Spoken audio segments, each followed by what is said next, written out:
Hello, everybody, and welcome to the Greyscalegorilla Podcast.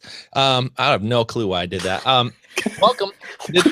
What just happened? That came out of nowhere. We were not prepared for that. Listen, we got a new theme song every day. And if you're still with us, I apologize. We got Chris Schmidt with us today. How are you, sir? Doing well. Hi, everybody. Good to see you. Chad Ashley, how are you? I'm doing good. What's up, everybody? Feeling good. That awful voice you heard singing, that was me, Nick Campbell. Trying to get my falsetto going. It's not going to help my music career that I can't sing at all. I got to get my wife involved. She's got much better voice than I do.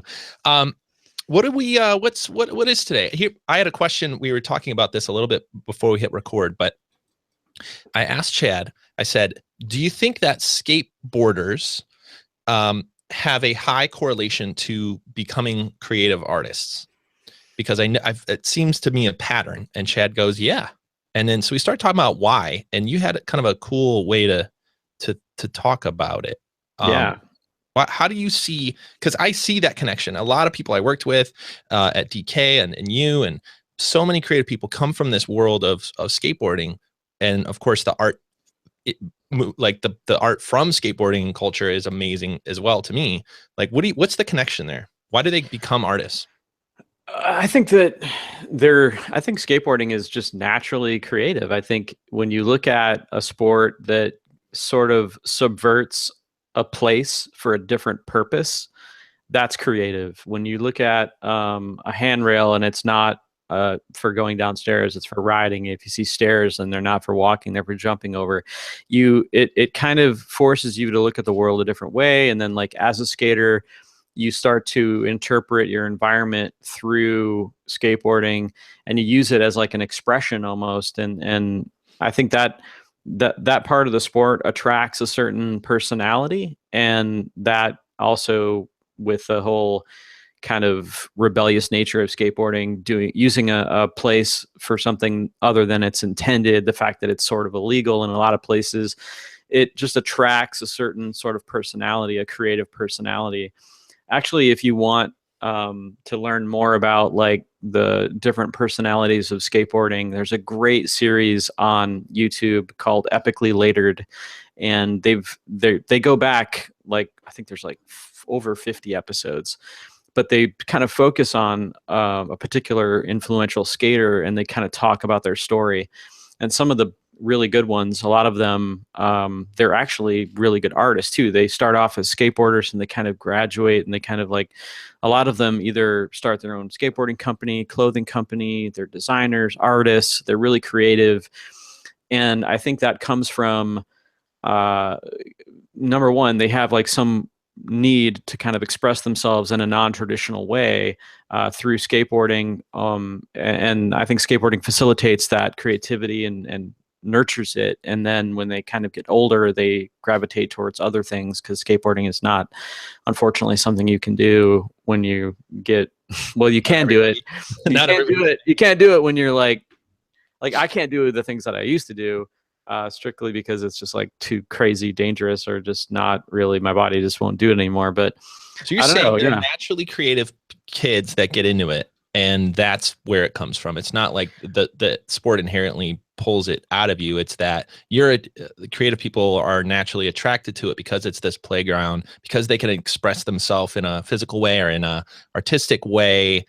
And then when they maybe, they get older, they're like, well, I like that feeling. I like that feeling of creating and making and do it. The reason I ask isn't strictly for skateboarding. It just seems like there's an epidemic of kids that are into creative things when they're younger, and then our system like beats it out of them until they get this, like, till they put the suit on and go get the job, which I always appreciate anybody that can go work and make any living for themselves. I never want to say anything about that, but what I do want to say is there is naturally creative people in the world that try to express and make, like, every kid in the world wants to make a YouTube video, and I feel like so many parts of the culture are like, nah, you don't want to do that. And I'm like, yeah, you do. Like, just like skateboard, just like any of these things, like, go play and learn and learn how to express yourself so that you could do it better when you are older. Maybe it'll give you a chance. I have no clue where I'm going with this, other than I'd like to hear from actually you, Chris, if you see any correlation with anything with like what kids are into, or what types of things bring a creative spark to a kid or to a group of people that then they could bring to this world.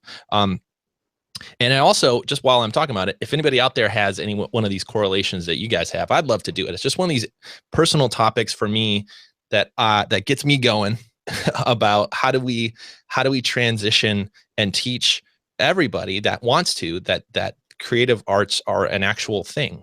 Because I didn't know that. I didn't know that until much later than I thought I should. Even being in a household with artists, right, and creative people, it still didn't dawn on me that could be my job. I thought my job had to be one of those Richard Scarry characters in the book. Like I had to be a butcher or a like an electrician, or like one of these things you got to dress up for. And it wasn't until much later. So I'm trying to find these little pockets where I can go, yo, those kids that the local store owners hate that are skateboarding around, I need to like. That was me. Yeah. Well, that was chased by the cops. You got to look at it from both directions on that too. I'd say another broad category of people that seem to get drawn from is anybody who played around with music, had a band in high school or middle school, learned instruments. Like there's just so many people who do that. It's funny because both skateboards and musical stuff, I had zero of that in my background. I've spent a total of 15 seconds on a skateboard in my life. So that's not something for me. Change that. We'll get you on board. Oh yeah.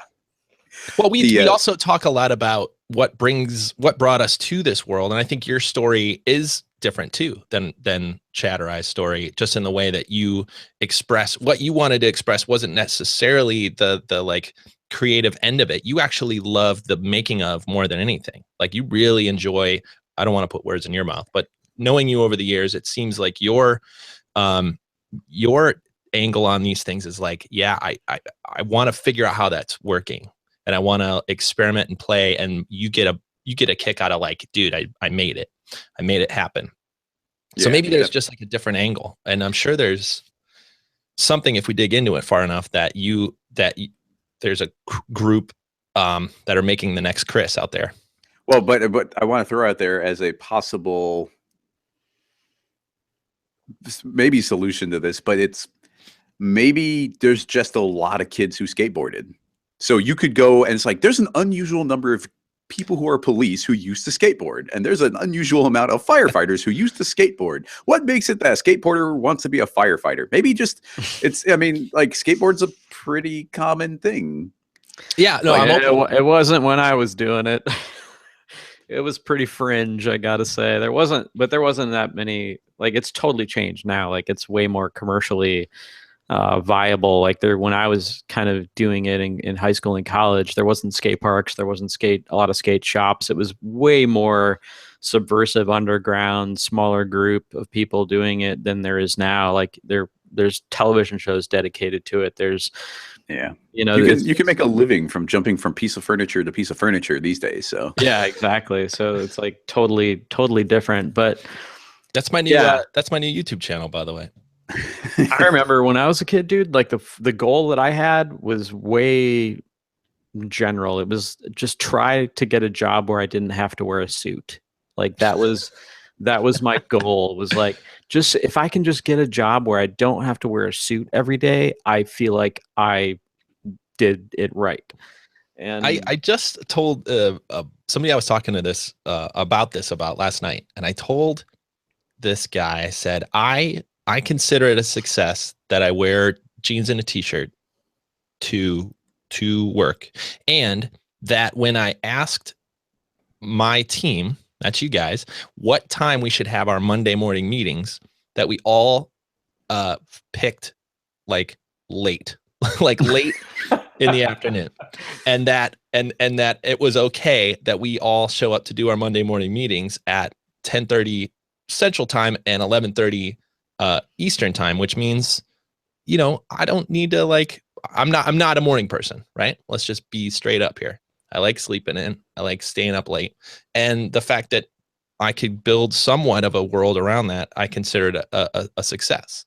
I want to throw a defense out there for everybody that's getting criticized for being a late starter. You stayed up late. You are taking just as many hours out of your day. You're just shifted it to a different zone. So when your parents are like messing with you because you're getting up late, then you can remind them that you stayed up 5 hours later than they did, and they're old people going to bed early. Yeah, you got 5 more hours of work. Listen, the only reason people are getting up early is because of like farm culture, which is mostly not a part of our like urban. Like, I'm just assuming most people listening aren't like living on the farm right now. Like, the only reason it's 9 to 5 is because that's when the daylight was, and electricity wasn't as cheap as it is. We literally can do what we do any time of day. And so anyway, this is maybe a different podcast, but I wanted to bring this stuff up because it's interesting to me. I always love figuring out, like I said, there's somebody out there going, do they actually talk about Cinema 4D? Is this, do they actually talk about 3D? There's somebody out there, this is their first episode of the Greyscalegorilla Podcast, and their friend is like, oh yeah, they talk about 3D and all that stuff. And then they're like, I don't know what you told me to listen to, but it's, so far it's skateboarding. I'll leave this topic with this. It's wildly interesting to me because that's really the goal. When I look back, and I said this at Half Res this year, when I look back at what the big goal is with Greyscalegorilla and teaching and all this stuff, it's really ultimately helping people build a world around their creative lifestyle so that they can mostly do what they love to do and get paid enough so that they can make more of it. And that's always been my goal for me. That's been my goal for the team here at Greyscalegorilla. It's been my goal for you, the listener. And so any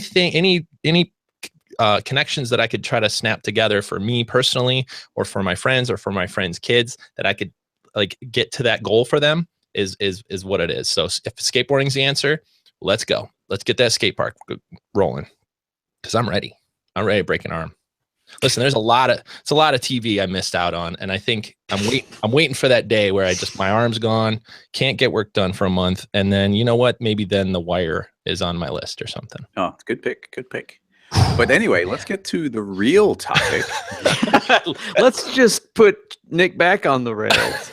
Should I get another coffee? I was gonna say, hey, did you get extra? Because you're on today, man. Dude, I'm ready. Well, the topic today, and maybe I'll try to get this one together. This video has been going around the Twitter mostly for me, and I've been catching little corners of it. And was it Chad? Did you finally put this in the Slack and said, "Yo, go watch this"? Yep. Yeah. So it just so everyone's that's following along, it's called "Goodbye Uncanny Valley." And I'll describe it as like a state of the union of photoreal computer graphics and what this means for our industry, what it means for art, and what it means for movies and all this stuff. And so it's a great watch. It's like 10-15 minutes long, and it's by Alan Warburton, which also is a 3D artist. Checked out his stuff, got some cool work in there as well. And it was very interesting. So we all watched it, and we decided this is the topic. So it's kind of like, if I could set it up for discussion, it's like, has all the technology brought us to today? And based on, what Alan's saying in this video, where do you guys see the future, and kind of do you agree with the premise?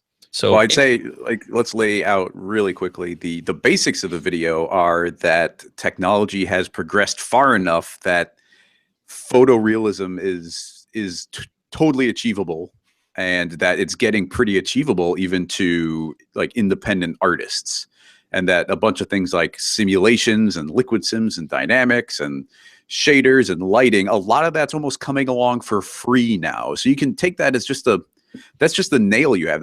You have a hammer and a nail of liquid dynamic, or liquid sim, and you don't even have to think about it. Like, you can just tinker with that, not know what you're doing, and you get that for free. That's a big takeaway for me in the video. But also, I guess he's pushing a lot that the technology has progressed to the point where we can somewhat consistently get out of the uncanny valley. So I just want to maybe start this out by asking you guys, like, to what degree do you agree with his basic premise? I mean, I would think that for people that do this for a living and stare at all the renders and what to look for, I could still see a world where we might be able to pick up on some of the really subtle details of what is real and what's not. But I think for the most part, most of the world has no clue that like half of every scene these days has some sort of visual effect attached to it, whether it's even if it's just a backdrop or all the way up to like this character that ran through or this dog that ran through the scene. I would say for most people, we are at the point where they go, I had no clue that was 3D. How about you, Chad? Yeah, I really like this video because it made me think. I don't necessarily agree with the fact that we're through the uncanny valley. I don't agree with that. I think that we're still towards, if I look at his map, he's got this map image that I think is kind of interesting. I'm kind of curious as to how he came to draw this map, but I think we're not quite out of the uncanny valley. There's a lot of things that we haven't tackled yet, like a true performance from a fully CG character with dialogue that's believable, where people can't tell the difference. I think I still haven't seen that. That's kind of like fooled me. I would agree with you there.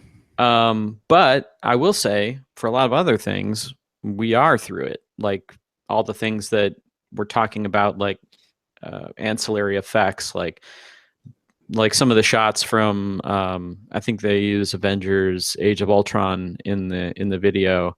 There are things that you cannot tell if that was a photographed smoke plume or was that computer generated.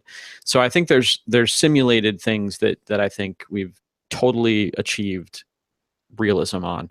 But humans, I think, which is really where the uncanny valley came from, the idea of that is a bit different to me. So that's where it gets a little bit like, well, we're not quite there yet. But really I think the most interesting part about this video essay is the idea of what happens when we've broke through that uncanny valley, and what does that mean for us as a society? Because in my opinion, it fundamentally changes our idea of truth. Because what we've done as a society since the invention of photography, everything is, what's the phrase? There's even a phrase where it's like picture proof or proof of whatever that phrase is. I'm totally drawing a blank on them. I apologize. I'm a bit tired today. But so the idea of a photograph being the ultimate representation of truth is going to be subverted, and it's going to be changed, and it's no longer going to be the ultimate proof. So what happens in the future when people can create absolute realism and you cannot tell the difference between something that is captured and something that is manufactured? What does that mean to the word truth? He calls it the post-truth era, and he's got a couple great examples. One is like politics and news, and the fact that if it really is a photoreal world and we pass the uncanny valley, can you trust any video or evidence that comes out, because anything could be doctored? And the other one, which I love, which is somebody made a website called Hyperreal CG, and it basically, what the tagline is like, look at how far we've come, look at how real these 3D images are, and all they did was post actual photographs of mundane stuff, of just like lamp. I'm looking at a dolphin in the water. I'm looking at fire hydrant. Yeah, fire hydrant. Like, here's a public bathroom somebody took a photo of, and then they just posted in here under the idea that these are all real objects, real photos, but all they did was change the title of the website, and there's comments upon comments of like, I can't believe this is CG. It looks so real. And so just to describe the fact that we are in this world where you can fake almost anything, which if we get to the point where it is human, where we can fake a human performance, which I don't think is too far off. I don't think it's like another 20 years or anything. Then what happens? Like, what happens to truth and trying to find the actual what happened? Right. And then you take on top of that, like, we're going to get really crazy now. But so let's say that in 10, 20 years, probably less, we achieve the ultimate, we've passed the uncanny valley. We can create human performances that fool everybody. Then you take on top of that, what happens when humans are capable of it, but machines are capable of it? So what happens when machine learning says, okay, I understand what passes as a believable human to a human. I'm going to construct a video of this.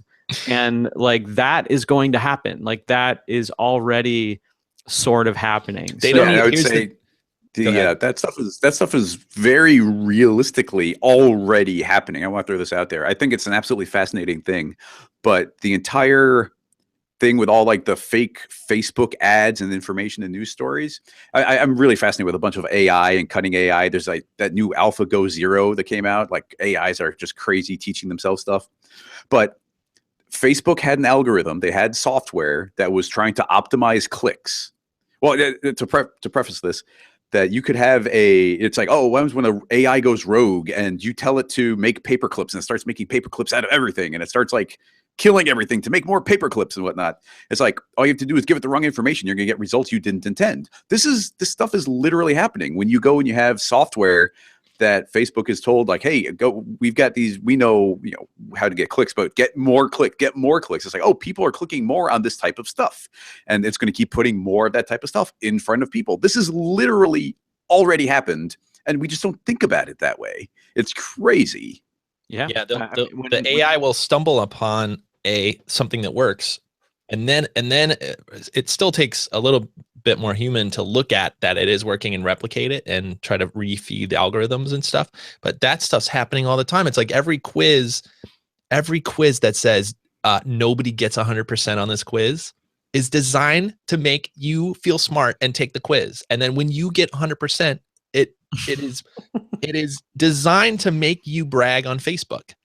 Right. So like those quizzes are like, I can imagine that somebody stumbled on it and was like, if you tell people that these quizzes are hard, then give them 3 easy questions and give them 100%, they will retweet it to all their friends. And now you're not paying for Facebook ads. And I'm like, that is so brilliant.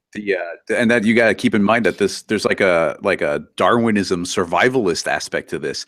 The point of that quiz is to replicate, and its best bet for replicating is to make people feel smart, to click on it and then share it again, which gets more clicks. So that is now winning. That wins the ad clicks by being good for itself and not for some objective better thing. Well, and also keep in mind, it's all about what parameters you feed in. If an algorithm is told the more likes you get, that means you're winning, that's good, then that's what the algorithm is going to learn to do more of. And then it's just that we are the things doing the click, or it could be, the dog pushing a pedal to get a treat. It could be whatever that thing is, it's being rewarded for getting a click. Doesn't matter how it got it.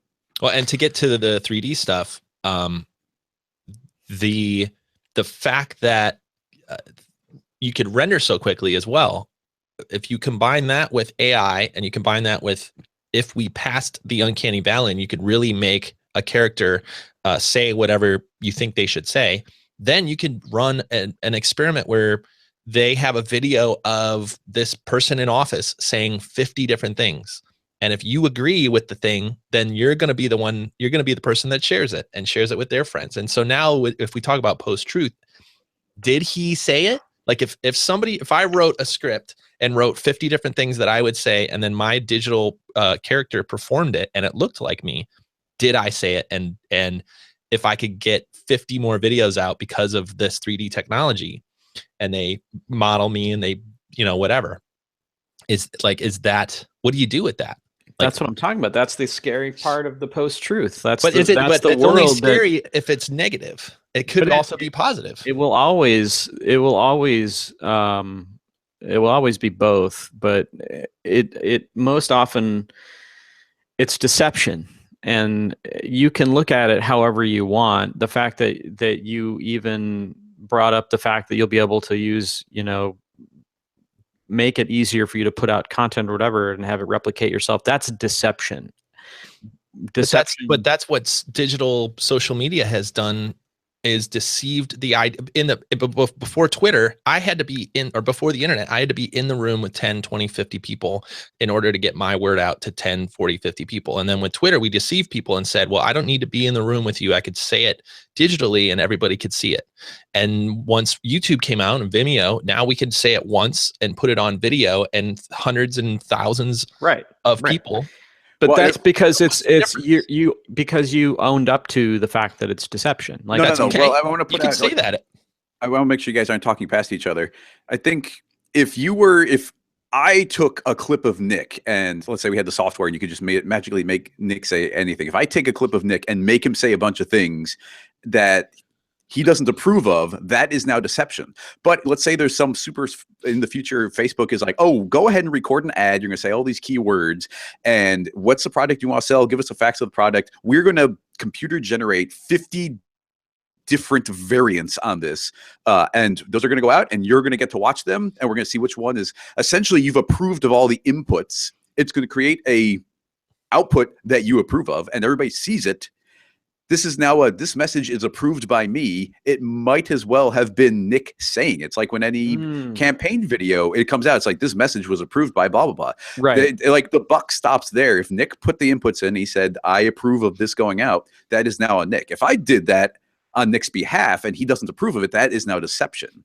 No, I disagree. I think it's still deception because unless you tell people that this was recorded or simulated using artificial means, then it's deception. I completely disagree. Yeah, that's makeup. That's lighting. That's I was going to say that's which cut did you take? If you go and you film a bunch of different cuts and edit, like the instant that this isn't an if it's simulated person, like how would you not feel deceived if I thought I was looking at Nick and I thought Nick was talking and saying something, and then later on I find out that it's not. It was just a simulation.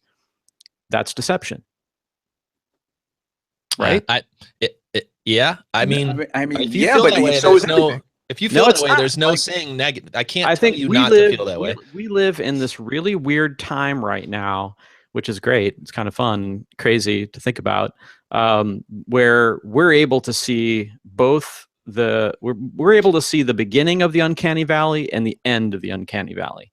Now, there's lots of generations that happened before us that just couldn't, it's the whole reason the whole Facebook thing happened, is because they can't see fake from real. They just weren't raised with that awareness. Okay. We exist in the middle. We kind of grew up in the middle of the Uncanny Valley where we can see both ends. There's going to be a generation coming down the line that won't have that perception. They won't have that ability. Like, think about that. That's crazy. Like they're going to be born into it.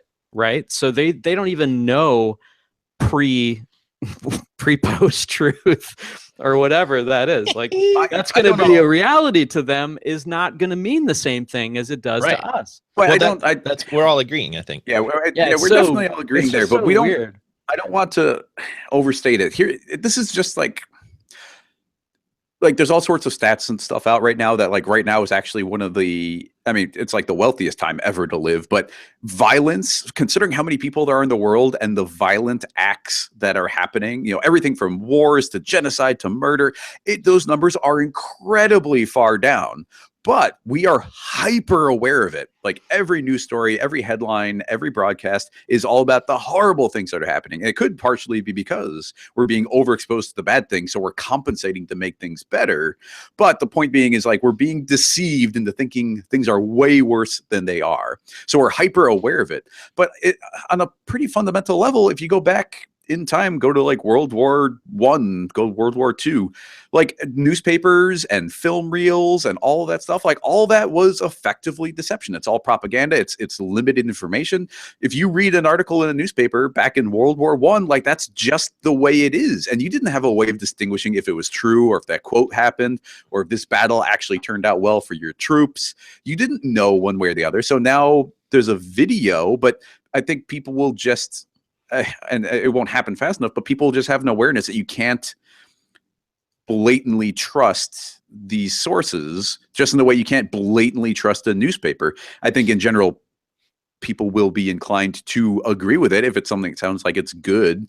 If I don't have a reason to disagree with it or see something stand out, then I'm going to assume it's real. Like all the time you watch funny videos online and you're like, I'm going to assume this is real unless I have evidence to see it's not. And tons of funny videos are marketing campaigns to trick you to click on it and there's like a product in the background or whatever. But you want to think it's true until you're given a reason not to. But I think that's the way it's always been. We're just hyper aware of it now. So let me ask you this then, like, yeah, once we're living in a post truth world and you essentially can't tell what's real and what's not real, then what does that do to trust? Like, where does that person, and I don't expect anybody to have an answer for this, it's just an interesting question. Like what becomes the truthful, like where do you get trust from? Like what does trust even mean at that point? Well, trust is connections with people. Yeah, it's unique to each person, and it's all about like this is happening for online news, right? When there was a newspaper, it went through this many people, it was printed with expensive ink and paper and delivered, and like there was a lot of great lengths to make sure that what was in this piece of paper was somewhat accurate. Some of it I'm sure was propaganda, but like there was only like 3 sources and we can like figure out the one that's mostly true. Now any ding dong or any smart person can go make a website and go put whatever words on it. So one of the things that, and we've all gone through this, one of the real key skills that we have to build is to look at something and figure out if it's true or not. So it's research, it's a website like Snopes or something like that, like some sort of way that some sort of algorithm that we see the world and go, wonder if that's true. We go to the world the way that we see it and go find it, and go see how accurate it is. So if you think of it that way, we are already going through this with words. But when it turns into video, it's just going to be harder. It's going to be the same, which is you have to be able to trust you have to have some sort of trust somewhere. And you'll seek it out. And I don't know exactly how that's going to look like, but this is not a new problem. It's just new to visual arts. Yeah, I completely agree. But even think photographs forever. We could fake words forever. We could fake photographs forever. We could fake we've already gone through this with other mediums. Yeah, and like something I'm super interested. Like I said, the all that self-learning AI and those algorithms and the neural networks. I mean, I'm just making this up. I have no idea, but like how long is it going to be until there's a neural network set up where it can be fact checking? You go and you get the system. Let's say Snopes goes and gets their neural network, and their neural network is constantly cross-referencing all this different stuff and going to trusted sources, like as trusted as they can be, where it's like it's going and checking government statistics and heavily edited or heavy, Wikipedia articles that are like vetted very heavily and whatnot. And it can be like, okay, this isn't true, this is true. So like it's just a little widget in your browser that's popping up when you're reading an article and it says 63% accurate. And you're like, oh, this is not to be trusted. And this is the kind of thing, a neural network that these learning AIs, they'll be able to do this kind of stuff. So the tools to combat this are going to come right after the problem is appearing. We hope. Yeah. I would hope that would be the case. And I would hope that there would be some sort of checks and balances, and that sounds good. That would be awesome. But we're just in this really weird place right now where I think we're starting to see the effect of the Uncanny Valley. This video thesis is almost like a mirror up to our society in a lot of different ways. The whole Facebook thing, as we mentioned before, and it's just this really interesting thing where it's also generational. I want to get back to that a little bit because I feel like not enough is like talked about in terms of the generations that happened, before us, our generation, and then the generation after, and what this valley and this post-truth means to them, and the world in which you're describing, where hopefully there's counterbalances to these the ability to fake these things, and hopefully there's equally as strong forces to check them and verify them. But it's frightening to me to think that that we would hope that would happen. And I think that there's a lot of people in the world, Elon Musk being one of them, that I think is kind of pushing for governmental regulation of AI now before it gets to a point where we can't pull back from it. What do you think? Well, that's a separate that? issue. Well, I think I don't think it is. I think it's connected. Well, it's connected, but I'm just saying, like the AI regulation stuff that Elon Musk is talking about is about an AI being able to feedback loop intelligence back into itself to become like this runaway AI, which is very different than me talking about like a really smart neural network algorithm that has a task and it does it well, but there's no, it's not aware of it or it's not running rampant. Like these are very different things. And I'm completely on board with the Elon Musk. We need to regulate the research of AI, but there's a pretty hard line when it suddenly goes and escapes. And that could totally be coming. I don't doubt that, but that is separate from us using a neural network to fact check. Well, I mean, it could if the AI was designed with a specific purpose in mind to subvert that fact check, or it's connected, not directly, I guess. But sure. Well, at that point, that's not a rogue AI. That's a tool being used maliciously by people. Right. Yeah, I guess that's what I'm hoping never happens. But well, to get to the video too about kind of what he thinks. This is wildly off the rails. Yeah, we are so. No, I love it. Let's go. Keep pulling us back, Nick. Let's get back to the video. No. I think it's good because Chad said it right. It's a video that makes you think about this stuff and where our place is in it. So one of the things we could think about is like, what does it give us the ability to do as artists, right? When we get to this part of the world where we can make anything, that it's not just physical characters and Uncanny Valley. It's almost kind of like a red herring in this video, because I think it's really about what can you do when you can recreate what you want through video without needing to worry too much about the technical side of it, and what happens when you can actually push reality and make something that looks real but isn't. I think you right? You make fetish porn, right? Oh, he definitely brings up the fetish porn, which I'm glad we're getting to that part of 3D world. But he also brings up like the I don't know, like abstract human. Wow, what do you even call that? Like the like grotesque Albert almost, and like the like David Lewandowski stuff. Like it's called that. He calls it digital grotesque, which I think is a perfect term for it. I love that stuff. I love it's actually a video I want to revisit and go dig deeper into some of these artists that he brings up, because there's some really great ones. This Esteban Diacono. I'm the worst at names. I'm so sorry. Amazing stuff. From the looks of it, it looks really cool, right up my alley. But he starts talking about these other worlds where you can make abstract 3D worlds that look somewhat real, that are fooling with your eyes, or even just telling a different story. The way that a 3D movie can, or even any animation can tell a story that you couldn't tell with a camera and humans. These are taking it to another level where they almost look real, and they're using human forms in other ways. Very interesting stuff. Like I just kind of want to dig into some of these. They're so messed some of these up. styles. Yeah, and the actual, it really I love me out. I love that stuff. And the artist, the person that actually made the video, Warburton, his site, he has some of this too. A lot of some of his art and animation has this style, which I dig it.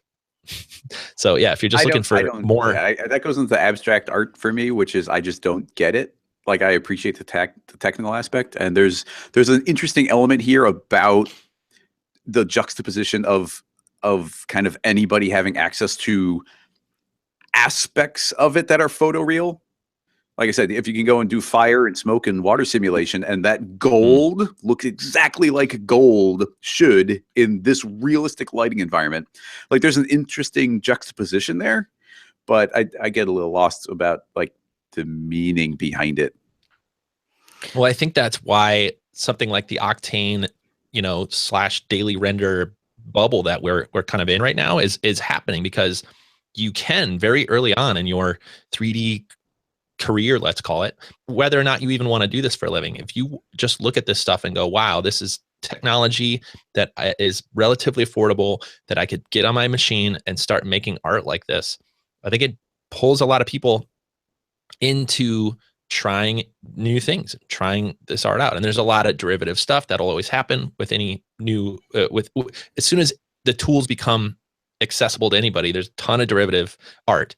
But the fact is that this bubble in the last 5-10 years of daily and abstract is here because of technology, because you could do this on a PC and you don't need to have a big agency, a big post house you're working at to be able to pull this stuff off. Chad, I have a question, and you're really good at explaining kind of the bridge between technical and artistic.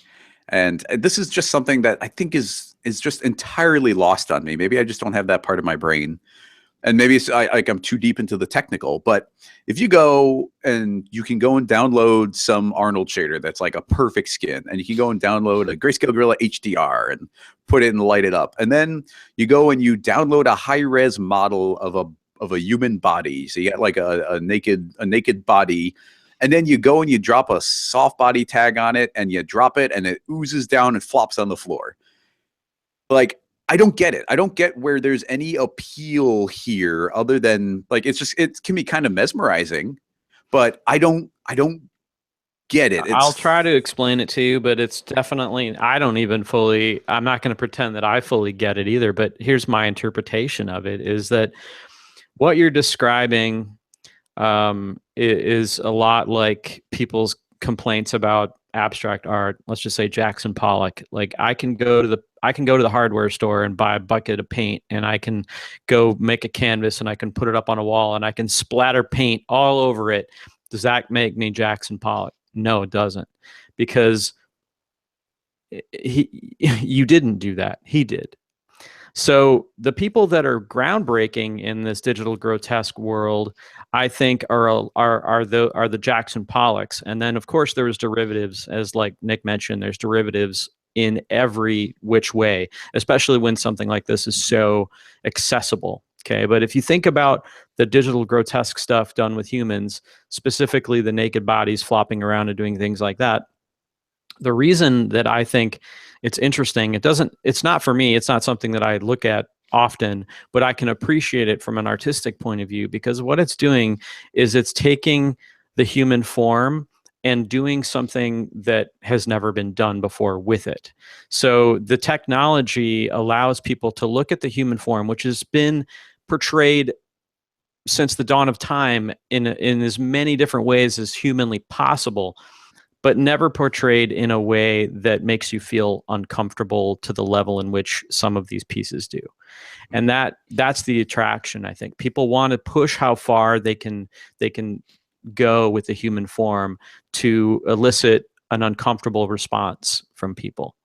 And that is art. That's what art is made to do. Art is made to elicit a response from you, whether it's whatever the artist intends.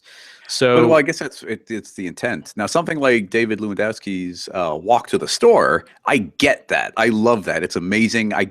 It's humorous. It's taking this material. It's juxtaposing interesting different things. There's ideas here, but seeing something flop down like a what do you call it? Like a Plinkett machine? Plinko machine. A Plinko machine, just ding ding ding. Like, it's like, okay, that's a fun exercise. It's weird, but like it's just not artistic to me. It's an exercise. No, I think it is artistic, and here's the difference. It's okay. Like, you don't like, you prefer it when something hits more of these absurd notes for you, and like that's your sensibility. That's what appeals to you, and that's okay. There's nothing, you don't want to see the human Plinko thing because it's just not, it's not hitting the same sort of cleverness that you got from the other piece. That's totally fine. I do think that it's valid, though. I think that a human being, making a human being fall down or get sucked into that. There's one great example in the video where somebody takes a very realistic skinned human and sucks it through a hole, like turns it into a soft body and makes the person like collapse and like suck into a hole, and it looks really weird. And that to me is interesting because it's making the human form do something almost gross and like makes you feel wrong. And then you have to examine like, why are we programmed as humans to look at our own form represented in a way that we've never seen in the natural state? A human being's body never bends that way, never does those things. So there's something sort of interesting about seeing the human form do things that you've never seen before to a level of realism, because you could paint it all day. I mean, we've seen abstract paintings and surrealism that the human form is subjected to all sorts of weirdness and warps and proportional oddities, but put it into a medium that we're used to seeing real people in, TV, video, online, and make it look like that. That's kind of wild and kind of crazy and weird. Okay. I kind of get that. And I mean, you describing it that way definitely means something and that's where maybe the technical side of my brain, like in that video, it's like, okay, that's a beautiful looking render where that gets sucked in the tube, but I'm just seeing the technical side of it where it's like, okay, well, that's, there's some attractors there. There's soft body. It's putting people in. And it's just like, it's not triggering on the emotional level because I'm too deep in it. You're describing exactly what art is, though, which is the ability to like move somebody or have them have an opinion about any part of it, really. Like, you are experiencing that piece of art in your way, which is, I don't get it. And the fact that you do that means that it's a successful piece of artwork, no matter what. And this is what I've realized about, or what I've tried to realize about art, because I have a fine art friend that goes to all the openings and all the galleries, and I straight up, I said the same thing. I'm like, explain this to me. And finally, after a lot of explanation, he was just like, I just don't think it was made for you. I'm like, oh, well, that's like the most clear, like boring way to think about it. But I think you're absolutely right. Just like certain movies, certain books, certain songs, everyone's got a different favorite song. Everyone's got a different way they hear it. Some people hear electronic dance music and they love it. Some people are like, it's just a kick drum over and over again. But the fact that it exists and the fact that people have an opinion about it means that it's a real thing, right? So I'm kind of circling all the way around, but it's a phrase that I've been trying to use more of, which is not that things are good or bad, but that it's not made for me. I totally get what you mean. I'm not sure I buy it. That's the point, right? So you have a level of like skeptical, or I'm not going to get the words quite right, but the way that you're viewing this thing is like, I'm not buying it. That is all part of the art. The whole part of the art is, do people buy it? Is it something you need to buy in for? Does wine taste better because it's more expensive, right? All these things are human things that we haven't figured out yet. And the fact that people are pushing the boundaries and trying something, whether it's technical or artistic, because a lot of things that I try to make that I think look cool are more technical. You would say the same thing, I think, Chris. But in the point that I'm trying to push the technical, we are also making a piece of art that is communicating something in the same way that any of these people are. Some are better at it, some are worse at it, but it is all in a way to elicit a response. My issue with that type of work, it's not for me. Like I appreciate it. I don't necessarily enjoy it, but I appreciate it. I too, like you, prefer the more absurd level to the work. Like if you can take it the next level where you add absurdity to it, then it becomes more appealing to me. Mainly because I think that given our background, we can see the strings, we can see the gears underneath the facade, and we aren't easily fooled. Therefore, if it's really easy for a derivative piece to look exactly like a legitimate piece. Yeah. It's really easy for, like, if an artist created a digital grotesque human thing and was really trying to like turn the human form on its head and really challenge your idea of the human form and what it could look like, and elicit some sort of like really innate caveman response for seeing a body bend the way that it was never supposed to bend, that to me is legit. But if it's just like, hey, check it out, I can do what that person did over there. I can go buy that 3D scan and I can go put a soft body tag on it and do it. So that's where it gets foggy, because then you're like, well, is this person really legitimately doing something to elicit a response, or are they just following a trend and like that thing? I mean, we're getting deep into like what is art, and then art ultimately is what is it to be human. But this is where I said the deepest podcast. Yeah. Slippery slope, folks. Dude, it's ridiculous. But when I said I don't buy it, that Chad, you're kind of hitting on what I meant. Where let's just stick with like the goofy human soft bodies. If I went and just was, you know what, I'm going to do an experiment. I'm going to go and drop this CG body and have a flop on the ground, and it's purely a technical exercise. Let's make sure I don't get any like polygon intersections or explosions. And it, like, cool, it looks photorealistic, and I did it.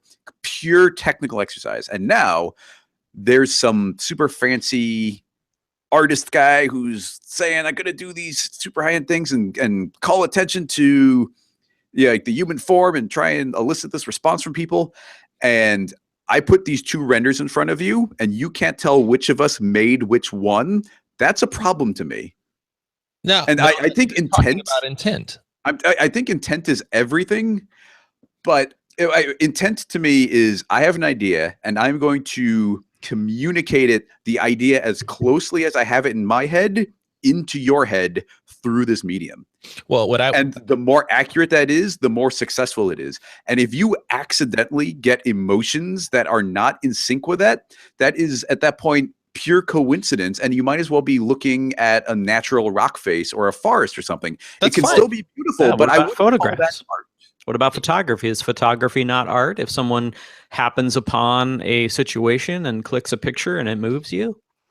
Yeah, it's all about the response. If you have the same response to the technical one and the one with the intent, then the point to me is that it has nothing to do with the artist at that point. If what you're seeing makes you think the same way, then it's about you. Art is about you. Art is about who sees it. It's not about the person that made it. It's about who sees it. Because like, let's just, to me, music's always the analogy. There's somebody has their favorite song right now that their friend hates that song and doesn't ever want to hear it again. And so it's not about how it's made. It's not about the actual effect that it gives most people. It's about what it does to you. So if you can make something that's indistinguishable from some like artist that has all this intent and wants to change the world, that's kind of cool. Like, that's kind of cool, like that. Yet you have that ability, but at the end of the day, it only matters to who you can change it when you show it to somebody. That their response to it is all that matters if we're talking about art. And we're also, in some ways, we could bring this to advertising, which I know a lot of us that are maybe listening to this do for a living. That is the goal for almost any piece of work that we're trying to do, is to change the person that views it in some way. And in advertising, what we're often trying to do is to make them buy something, or make them be aware of something, or make them come to an event. And if you can make that happen with a bunch of text on the screen, cool. If you can make that happen with a story and there's characters, cool. If you can make that happen with goopy humans and get the word that they need to come to JCPenney this weekend, you could do that too. To me, it all matters of when the final person sits down and watches it, when they get up and walk away from it, that's the only thing that matters. At least that's how I see it. And so for you, that artist did not connect with you, and that's okay, because he might with other people. Yeah, I think that it's Sounds and like that's a cop out, but no, but I think it's okay, Chris. Like, it's okay that doesn't do anything for you. It's okay. I think you can not dig it and be cool with that. I think what you have to do, though, is you have to understand that, like Nick was saying, it's not just you. It's like it's for everyone. It's like what's not going to appeal to you may appeal to somebody else, and you have to be able to appreciate why that is, to not let it bother you. And I know that feeling you're talking about when you see the person who, you know, just threw a scan on or soft body on a scanned object and threw it down some stairs and they call it art. Like, that is kind of like, and I feel it too a little bit, although I'm trying to like not feel it like that, but it feels a little bit like in the face of the craft. And that's the big difference, is like we see 3D as a craft and something that's just painstakingly poured over and nuanced and practiced and all these things. And then there's people that are doing this sort of thing where it's not a craft to them. It's a means to express, a means to pull emotion, a means to get a reaction. And that's the difference. It's like the difference between the craftsman and the artist. And, well, I mean, I just want to say, like, first of all, it's super cool. Anybody can get any meaning from anything they want. This is all about intent, and I don't even know exactly what my definition of art is, but I feel like it's very particular. And if you see something and it's amazing to you, like, that is great. And I think you should get as much meaning from everything you possibly can. But there's very few things I'd actually put the word art onto. Like, I'm very shy about using the word art on anything. There's very few things I've ever put my hands on that I would consider art at all. This is a perfect transition. So we got to find the clip, but we were talking about it before the show, and I don't remember where we saw it, but somebody put out a live performance piece that's happening in some basilica. How do you say that word? I don't even know. All right. Well, it's a fancy word. And it's these people walking up wooden stairs and falling down onto a trampoline and bouncing back up onto the wooden stairs. And we'll find the link of it. I will find the link and post it, because it really is kind of like the physical. It's like it comes full circle. Like, it's the physical embodiment of some of the stuff that you see in this Goodbye Uncanny Valley video. But it's done in a real art space. And so my question, Chris, is that art to you?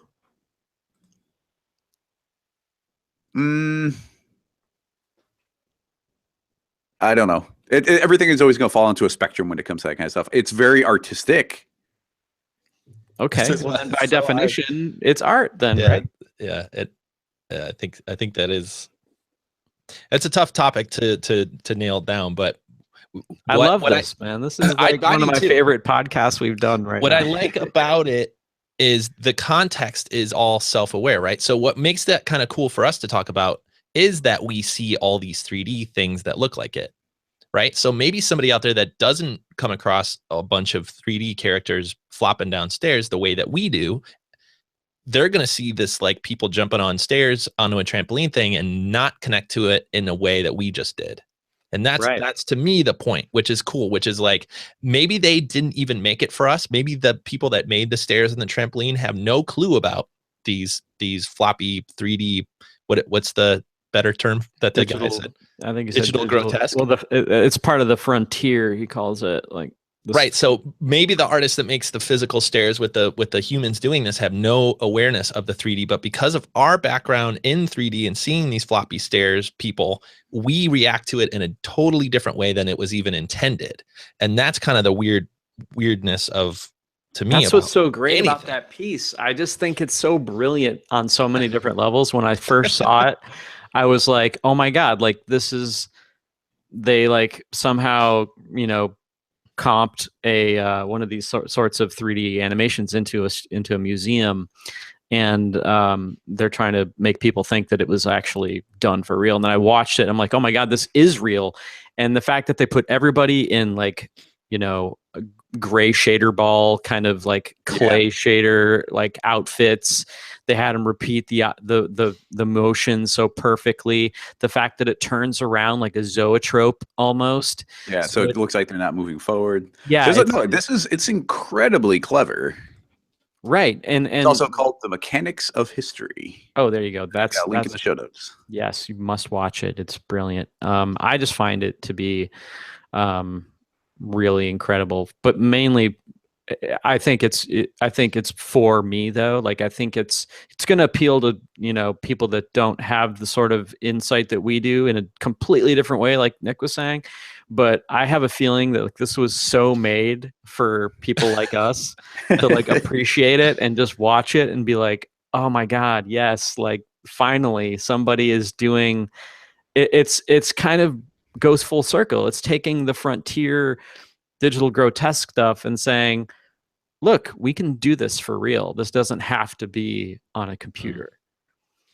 Now there's whenever it comes to discussing art and these kind of things, I always have to share this tidbit because it opened my eyes to the way that I thought about creativity and art and taste. I think there's a part of taste with this. And early on, it was always easier for me to say, if you liked a certain thing, then you are not like me. And if you like a certain thing, then you're like me. Music was the earliest one for me, where you're like, oh, you like that band? Well, I know so much about you now because you like this band. And if, oh, well, you like this band, we might be able to be friends, right? And I think it's like this weird social filter that we kind of have to use early on in our life to just be able to understand the world at all through things that we understand, because everybody's different.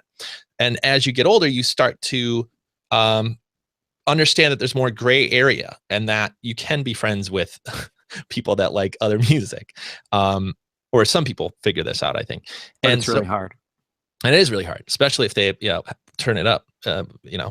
Listen, there's I won't get into it. Anyway, but for me, the big one was the thing that I never got and can't get and I'm finally okay with just being comfortable not getting it, is Star Wars.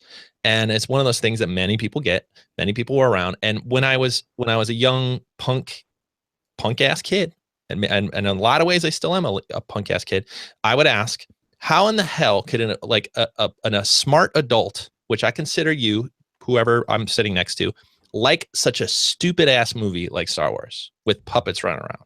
And that would elicit a response that was so amazing. And I didn't really mean most of what I said, but the response that I would get was what I was going for, which was, this is why I like this movie. And they would respond like, you have no idea. I grew up on this movie. It's my dad and I's first movie. And they would come back with these amazing responses, or they would talk about the science behind it. They would talk about the unique storyline. They would bring something to the table where I'm like, now I'm in. Now I have something to talk about this person with, which is something that they were really interested in. And what I realized is as I became less of a punk ass kid, and I'm trying every day, is that really the question I had was, what got you into Star Wars and what makes it one of your favorite things ever? And you get almost the same response. Sometimes you got to push a couple buttons to get a better response out, but you can have like a legit conversation with somebody with something that they love that you hate, just by asking them like, what got you into it, and what is it about this thing that you really love? What's your 3 favorite things? And you get similar responses, and you don't have to be a jackass about it. And I have to remind myself about that constantly.